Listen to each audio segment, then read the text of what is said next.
और अब जयपुर से खबर है, अजमेर आरटीओ तक पहुंची थी रिश्वत की राशि। परिवहन विभाग में वाहनों से अवैध वसूली के खेल का एसीबी ने बड़ा खुलासा किया है।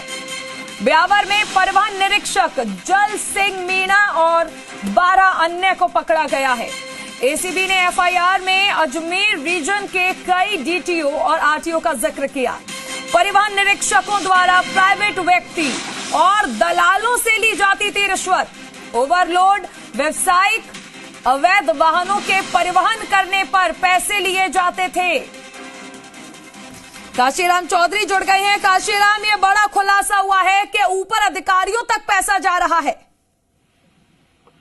जी बिल्कुल, देखिए ब्यावर में जब परिवहन विभाग की टीम पर छापा मारा था एसीबी ने पिछले दिनों, जहां ब्यावर के जो परिवहन निरीक्षक हैं जल सिंह मीणा, उनको पकड़ा था और उनके साथ 12 अन्य लोगों को भी गिरफ्तार किया था। इनमें से कुछ को जेसी हो चुकी है और कुछ को रिमांड पर लिया गया। इनसे जब पूछताछ की गई और उससे पहले जब एसीबी ने जो एफआईआर में जिक्र किया है कि उन्होंने पूरा रिकॉर्डिंग सुनी इन सभी के नंबरों की, उसमें ये खुलासा हुआ कि पूरे रीजन में ही, अजमेर जो रीजन है उसमें ही इस तरह से अवैध वसूली का खेल चल रहा था।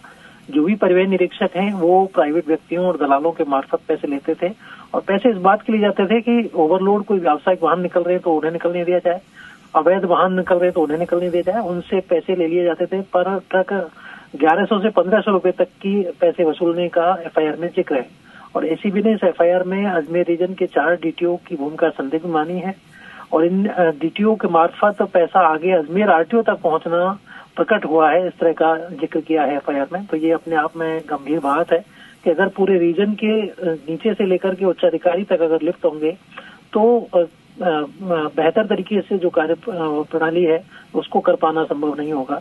और इस पूरे मामले में केकड़ी डीटीओ जो प्रमोद लोढ़ा है, उनका भी एफआईआर में जिक्र किया गया खासतौर पर कि उनके लिए एक एजेंट है जगदीश सिंह, उनके मार्फत पैसे लिए जाते थे। तो इस तरह से न केवल केकड़ी डीटीओ बल्कि जो दूसरे डीटीओ है, ब्यावर है, किशनगढ़ है, इन सभी का एफआईआर में जिक्र है। और ये खासतौर पर इसमें अब जो अधिकारी हैं उनको ये देखना होगा, जो उच्च अधिकारी है परिवहन मुख्यालय में बैठते हैं, कि अगर इस तरह से फील्ड में काम हो रहा है तो आखिर जो सही रिजल्ट है वो कैसे आ सकेंगे। जी चलिए, शुक्रिया इस तमाम जानकारी के लिए।